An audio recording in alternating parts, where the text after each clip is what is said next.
Kia ora, hello, I'm Philip Duncan with your Thursday weather update, and today we're doing something a little different. For those of you who watched yesterday, you know that we had a few technical issues. We're still sorting that, and delays with couriers due to COVID also slowing our progress down a wee bit. So we decided, why don't we choose this time to upgrade our studio?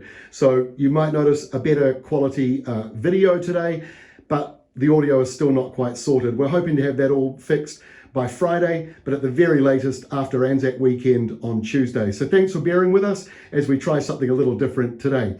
So as you can see on the animated wind map for today, Thursday, we've got two enormous high pressure zones, basically bookending New Zealand. High number one out to the east, that's responsible for those warm, humid northerlies and northeasterlies we've been getting for a week now, and a very warm morning this morning. Both Auckland and Christchurch were over 20 degrees as the sun rose this morning. Doesn't happen too often at the end of April. And then you've got high number two under Australia. That's about to drive in a cooler southerly change for the New Zealand area. It's already coming in to eastern Australia. And then to the very north of Australia, we've got a weak low, well worth keeping an eye on. While it's a weak system, it's going to deliver a lot of rain. In fact, as much as 400 millimetres hugging the coastline around Cairns over the next week. And finally, the weak low north of New Zealand, that is slowly falling apart and drifting away from us. So let's take a look and see what is happening on the satellite map. You can see the area of concern up there near Cairns with heavy rain, and that rain is going to move further inland as we go through the week. And at the southern end of the screen, or bottom of the screen, the southwest change approaching New Zealand. A lot of cloud, as you can see, around the South Island. Been some big thunderstorms this morning around Queenstown, and we've got more thunderstorms coming up around both islands as that cooler change moves through. So let's take a look at the map. Here we are on Friday. So that weak low north of New Zealand, it is still there because it's held up by that giant high number one, which is out to the east, like a car being stuck behind a truck. But it is trying to move away from the North Island, but it's just going to take another 24 to 36 hours to do so, and it'll bring in a bit of rain as it brushes by places like Eastern Bay of Plenty and East Cape. Look at the south of New Zealand, there's a cooler southerly there. That's going to deliver another 20 millimetres or so in Southland over the next 24 hours. Hopefully most of that's falling today, Thursday.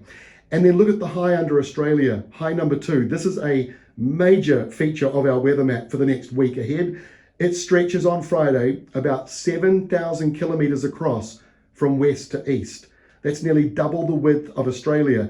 And that's also encouraging that rain up near Cairns to carry on. So that's the setup as we head in towards the weekend. Let's take a look at Saturday, and you can see that southerly flow moving in across the top of the country, top of New Zealand. That's coming around that giant high south of Australia, high number two. That high is also driving in a westerly change for Southland on Saturday that will lift temperatures after your cooler Friday. And note that low that was north of New Zealand, it's now gone, it's out near the Chatham Islands. Let's go through to Sunday. Now that high pressure zone south of Australia hasn't really moved, neither has the weak low pressure zone up near Cairns. And in the New Zealand area, we've got southwesterly winds. That drives in another 5 to 10 millimetres down around Southland, so that'll be very welcome. It's dry though for Canterbury and eastern areas. The dark colours you can see there is just the satellite. There's no rain falling.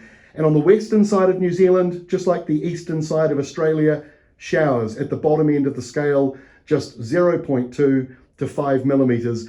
But up there around Cairns, maybe 60 or 80 millimetres still to come through on Sunday. Let's get into next week, and sticking with Cairns, another 100 to 150 millimetres coming in on Monday in coastal areas. That big high rolling in towards Tasmania, and New Zealand still stuck under a southwesterly airflow, maybe a little bit more westerly down around Southland. And our final map for Tuesday, it shows another cooler southerly flow coming into Southland, and yes, again, that's coming around that same giant high in Australia. So the same southerly we're getting tomorrow, Friday, around the high, well, it's a similar setup next Tuesday. And similar for Cairns as well, still heavy rain falling. The difference for Australia, all that heavy rain falling through inland areas of New South Wales and Queensland. That's a little different to what we've been seeing across the past couple of months, really. So in the New Zealand area, that cooler southerly flow kicks in on Tuesday, lingers for a few days, then the high comes in. That could bring a few frosts towards southern New Zealand at the end of next week, but the rainfall totals mostly in the lower end of the scale, especially in the North Island. And that is all from me. Again, thank you so much for your support and for understanding that we've got a few technical issues at the moment. But like I said, we're using this as an opportunity to upgrade the studio. So hopefully better quality production as of next week, maybe even earlier if we can get those couriers to arrive before Friday. That's all from me. We'll hopefully see you on Friday.